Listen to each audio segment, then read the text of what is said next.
Hello, students. I was trying to figure out what's the best way to approach this lecture, and I decided that since you have already read the article, which gives you a very detailed set of guidelines and information that you, I trust, have already read and digested for yourself. I decided to, for the lecture, just go ahead and share with you a sort of survey of my own publishing journey, pointing out the different publishing opportunities that I have availed myself of. Um, to hopefully provide for you a sort of roadmap or hopefully motivation to access these and other publishing opportunities. So I have prepared a PowerPoint to walk us through that journey. And so I'm just going to go ahead and share that PowerPoint with you.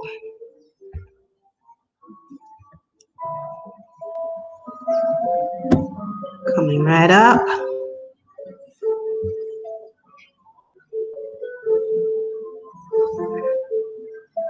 Okay, so I trust that you are seeing the PowerPoint. I'm never quite sure with these things. So, all right. All right, good. So I'm calling this a brief survey of publishing opportunities I have accessed between the years 2001 and 2019, publishing opportunities both here in Belize and abroad. And again, if you have not done so as yet, kindly read the blog article that I sent you the link for last week, and that is also linked in this slide. And once you have read that, this lecture will make a lot more sense to you, I believe. And indeed, the information in that article was prepared specifically for students in this class. And so hopefully you will find it helpful and as a good backdrop to this lecture. Okay, good. So in 2001, my publishing journey started when I was a student at the University of Belize pursuing my bachelor's degree in English education, very much like those of you pursuing English and English Ed. At the time, I was 30, so I was well along my life's journey when I first took that plunge to put my work out there and pursue publishing. And that happened because one of my lecturers at the time at UB, Amado Chan, some of you will know Mr. Chan, told me of this upcoming Belizean anthology of poems by Belizean women. And he encouraged me to submit a couple of my poems, and I did so. And the publisher of this anthology, she was the Image Factory Art Foundation. And in the blog article, you will see in the previous slide, you will see more information about the Image Factory and the kinds of publishing opportunity that that publishing house offers. Specifically, at least from my experience, the Image Factory offers what is called hybrid publishing. So check that out, information on hybrid publishing in the blog article.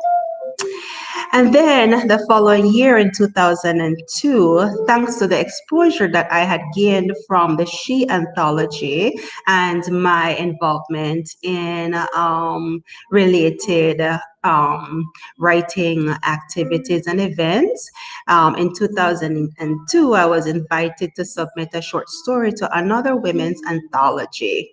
I submitted a story I had recently written for my creative writing course with, again, Amado Chan. At that time, we had one creative writing course at UB. This was around 2002. And I happened to have taken that course independently independently. I was teaching full time and schooling part time, and it was necessary for me to take that creative writing course as an independent study, and so I pretty much just worked on my own with a little guidance from Mr. Chan. But that enrollment in that course and the opportunity I had to publish previously paved the way for me to access the second publishing opportunity. And again, I want you to see this pattern of how my enrollment in UB courses and the encouragement of a lecturer, primarily Amado Chan, as well as a visiting professor from East Carolina University who used to come down for consecutive summers at UB, along with Dr. Chan. They were important influences in my initial debut as a published writer. And so, you will see that that's one of the things that I try to be keen on as a lecturer, to encourage you all the way that my lecturers encouraged me to pursue publishing, and not just to write as a student, but to take that leap into the publishing world. And so I'm hoping that I can inspire you the way my professors did. And so the publisher for this all women's anthology in 2002 was Cubola, which is one of the very few, as the blog article mentions, one of the very few publishers in Belize, and but one of the sought after traditional publishing houses in Belize. And then in 2008, by that time, I had amassed what I felt were enough poems and short stories to compile a collection of my own and publish my own solo book. I submitted the manuscript to Cubola, but Cubola turned it down. However, it wasn't a complete rejection, because in that same rejection email, Cubola invited me to submit one of the stories from my manuscript to a textbook that they were working on at the time, edited by Derek Satchwell.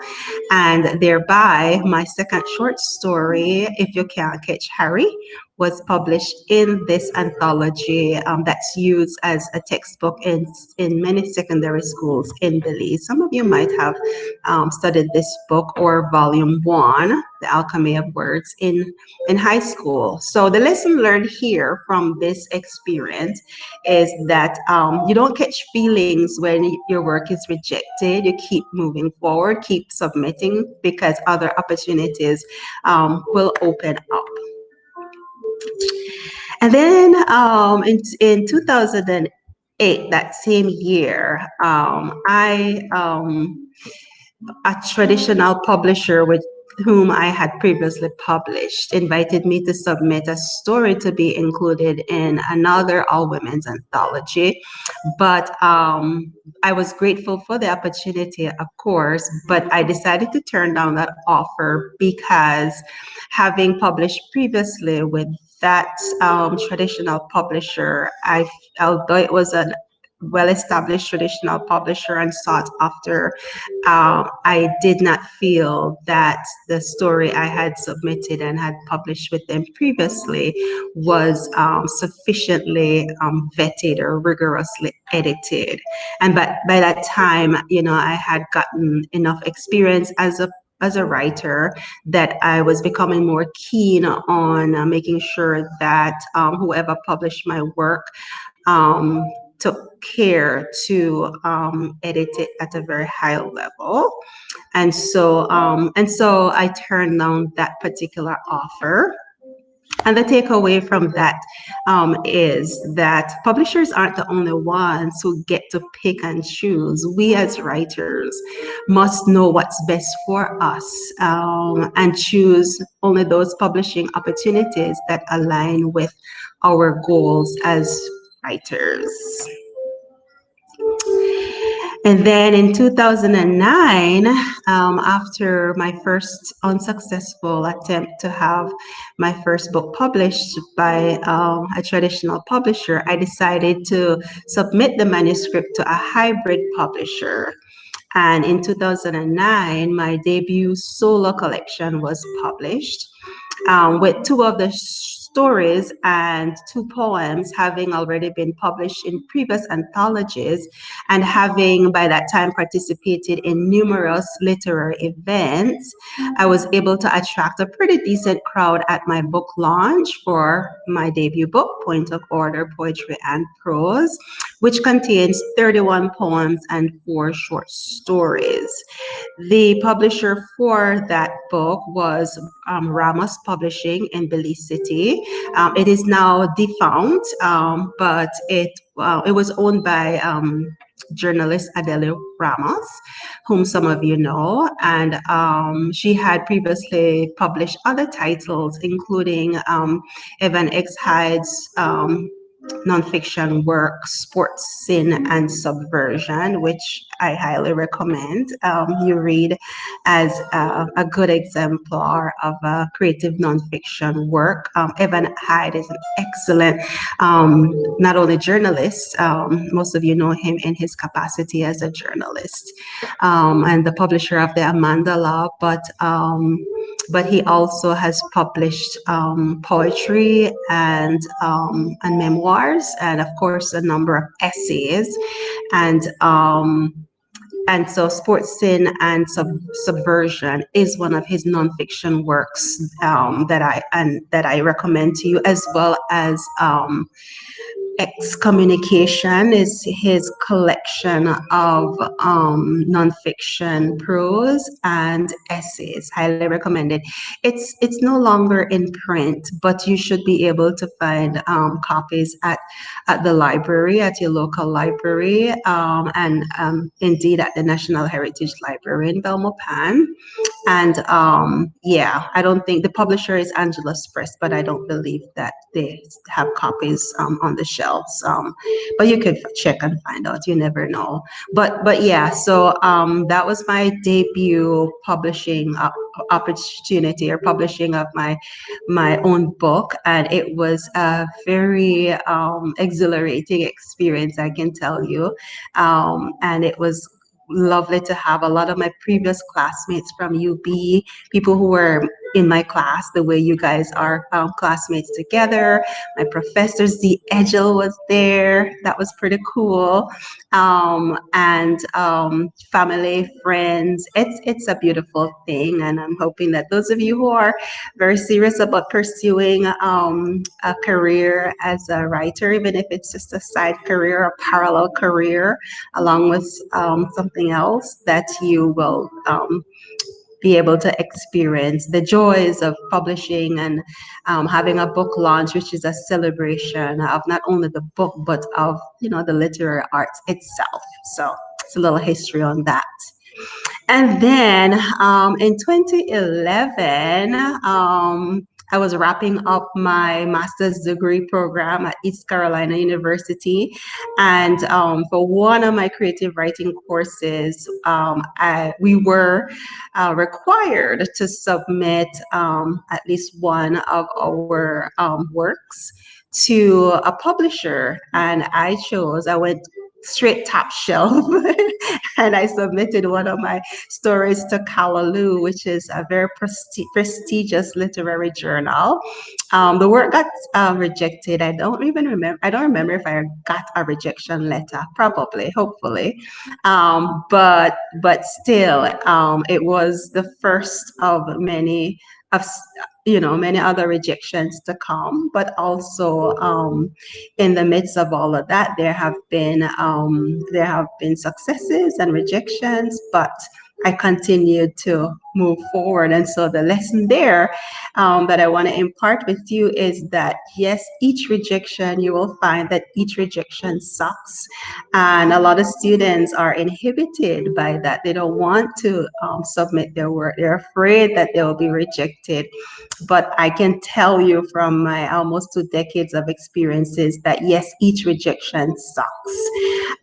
But really, all a rejection of your writing means is that the work hasn't yet found a home. And so my advice is that you dust it off, revise it further if you feel it needs to be, and then send it out again. You can resend it to that same publisher who rejected it, or sometimes they don't mind that at all. Some publishers will even give you a fairly detailed set of feedback, very helpful feedback, and that's usually a little hint that that you might want to give them a try once again, or you go ahead and send it out elsewhere.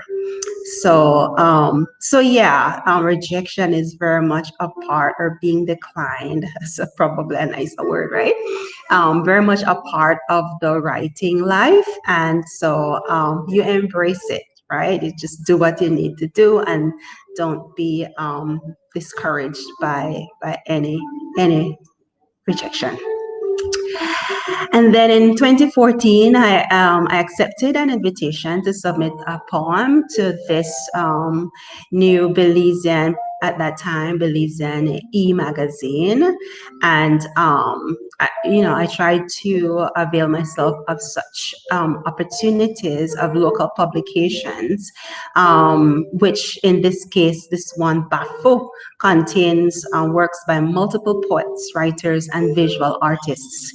And involvement in such a publication gives one very important opportunities to network with other artists. And so I was grateful for that opportunity to publish in Bafo.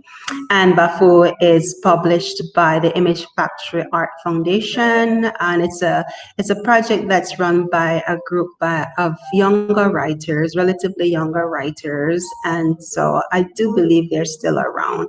And the link to their website or Facebook page is in the article. The link to all of these publishers and prizes that I am mentioning are in the blog article, as you might have observed already.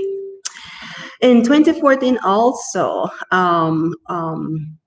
one of the benefits that accrued from networking and remaining active on the literary scene for me was that other writers began to recommend me for particular projects or send me information about publishing opportunities abroad. And thus, in 2014, I got my first opportunity to publish a short story in Caribbean Quarterly, which is a fairly prestigious international journal published by the University of the West Indies in Jamaica.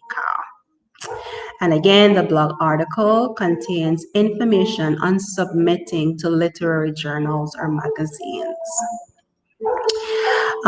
In 2014, also, another Belizean author, Z. Edgel, in fact, I'm name dropping here in case you didn't notice, right? ZHL sent me information about the Commonwealth Short Story Prize, which is still around and is like one of the hottest literary prizes for Caribbean writers. And I highly recommend that you seek it out, and you submit a story each year. And so I was encouraged to do so, and in 2013, and then the following year, even though that story did not win the prize, or it didn't even get shortlisted, the story did catch the attention of two of the top publishers of Caribbean and Black British literature, who invited me to submit my story, This Thing We Call Love, which you studied in class, to this anthology. And that publication thereafter resulted in an invitation to a book fair, to participate in a conversation, a panel conversation on the use of Creole language in my fiction. And that opportunity, that book fair in Scotland, was an all expenses paid opportunity. Pretty cool, right? And a series of other opportunities and benefits that continue to accrue even today, just because I took the plunge and submitted a story to this literary prize. Cost me absolutely nothing. Um, the Commonwealth Short Story Prize is one of the prizes that's very prestigious. The purse is very handsome, and it costs there's no application fee, there's no submission fee. And so I highly recommend again that you do so. Submit to this prize each year, and the link is in the blog. And the publisher of this Pepper Pot anthology is Pikach Press, which is a joint imprint of Pikach Press in England and Akashic Books in New York, two of the largest publishers of Caribbean fiction. Then in 2016, another short story was published in another prestigious Caribbean literary journal. Again, remember though that in between these successes, there were rejections as well. And again, to reiterate the lesson that the writing business is like life itself. Sometimes you win, sometimes you lose, but you keep trying, right? Keep submitting those works to be published. The publisher of the Caribbean Writer is the University of the Virgin Islands. And then in 2015, I participated in a conference in Chetumal, which resulted in an invitation to have one of the short stories in Point of Order, Poetry and Prose, translated into Portuguese and published in a Brazilian journal. And I was very happy about that opportunity.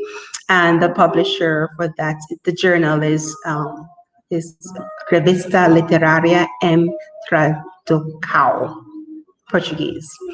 And so the lesson that I want to leave with you there is that even if you're like me and you're shy about taking copies of your books with you to events, if that's you, do it anyway. Because aside from making some side cash, you never know who might buy a copy of your book, read it, and offer you a publishing or translation opportunity. So yeah, that was pretty cool. And I think if you Google the short story Andrew and the name of this journal, you'll be able to bring up this particular volume, and you'll be able to read my story, or at least see it in Portuguese and English. Andrew is a short story. And then in 2017, another of my short stories was published in this Caribbean journal, Interviewing the Caribbean. Along with getting published is also an interview, a print interview, which is pretty lovely opportunity to share with to readers some of your own reflections on your writing and so forth.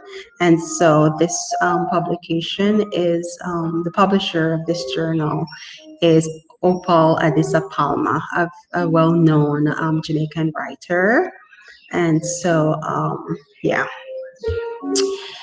In 2017, also, I had my second translation opportunity when one of my short stories, again from Point of Order Poetry and Prose, was translated into Spanish and published in this this Mexican anthology. That story was The Real Sin, the very first short story I ever wrote, and and it was the one that I mentioned was my first publication in the All Women's Anthology back in 2002, I believe. Yeah, so in 2017, so many years later, it got picked up by this professor at the Universidad Autónoma de Aguascalientes in Mexico, and it was included in this lovely anthology here titled Penelope. And then in 2018, I participated as I had in a few previous years in the Belize Literary Prize and submitted a flash fiction piece as well as 3 poems. And that resulted in second and third place wins, as well as the publication of that flash fiction and 3 poems, those 3 poems. And the publisher of this anthology is Cupola Publishers. And then by the end of 2018, I had completed the manuscript for my second book, or what was to be my second book, book number 2, a collection of 13 short stories. I began to shop that book around to try and find a publisher abroad. And after 2 unsuccessful attempts, I decided to not to quit, never quit, but to put that project aside, on pause for a moment, because by then I had become very excited about this idea of translating a story into standard Belize Creole and publish it. And so I decided to concentrate on that project and to publish a slim volume collection of 2 of the short stories from the book, the collection of 13, and to translate one of the stories into standard Belize Creole, and thereby in 2019, Pingering was published. And when it did, it broke new ground in that it was the first major work, the short story that was translated into standard Belize Creole, Stillborn, and in Creole, Stillborn, was the first major contemporary work of fiction to have been published in standard Belize Creole. And so Pengarang contains 2 relatively long short stories, Stillborn in English and Creole, and Dear Editor in English. And that was published in 2019 by the Image Factory Art Foundation, who was my very first publisher in 2001. So I sort of came full circle, and I'm very much a part of the Image Factory family. And yeah, very, very proud and happy to continue to work closely with my friend and former colleague, Yasser Musa, and his wife, Pam, and the wonderful folks at the Image Factory Art Foundation. They do very good work. And again, Pengarang was a hybrid publishing arrangement with the Image Factory. And again, the blog article contains more information about hybrid publishing. And so now, this being 2020, looking forward, my aspirations or my bucket list are as follows. I hope to be able to publish at least 3 more bilingual books similar to Pengarang, fiction, specifically in English and standard Belize Creole, and I prefer to have those published here in Belize, where it will be not only an important literary project, but also cultural projects. And then I hope to publish 3 novels internationally, hopefully. And then I also aspire to write biographies. I hope to be able to write at least 3 um, very good, excellent biographies of noteworthy Belizean women. Who those women will be, I'm not so sure yet. I have some ideas, but I'll see what the muses decide. And so, yeah, those are my future projections, God willing, for my continuous journey as a published writer. So I've only just begun, really, as you can see. And so, yeah.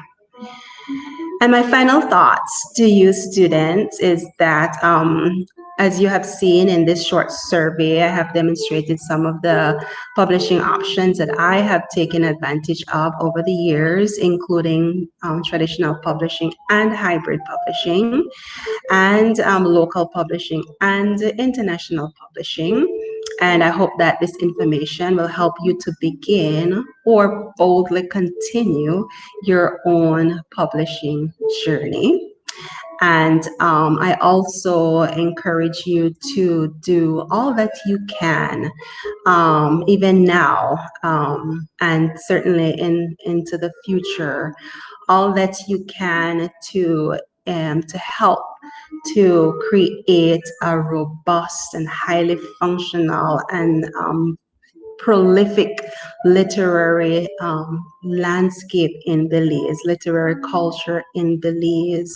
Speak to your political leaders, your ministers of culture, your education leaders, those of you who are educators. Help us to knock down those doors so that we can get a lot more funding and to have the literary arts and the publishing industry a priority in Belize, so that in the next generation, guys, your kids will be able to boast of a robust literary tradition in Belize, the kind that you all have noted. You notice in a country like Trinidad, right? Having read various works by Trinidadian authors this semester, I recall that a couple of you have noted how very prolific Trinidadian writers are, and how far behind we are. But you all can make a difference, and I encourage. We are looking toward you all, the young budding writers, to do your part, because something like this, a turnaround or a leap, can take place in one generation. And so we are depending on you all to join forces with us, your lecturers, your Belizean writers, to help make that happen. And I look forward to seeing some of you in print, and to shoot blaze past me, please. Start, pursuing your ambitions for publishing, if you have them, and do far more, go far further than I ever have or can, depending on you for that. Those are my final thoughts, as well as just to let you know that for more information about my books and other writing activities, please visit my website at ivorykellybelize.com. So,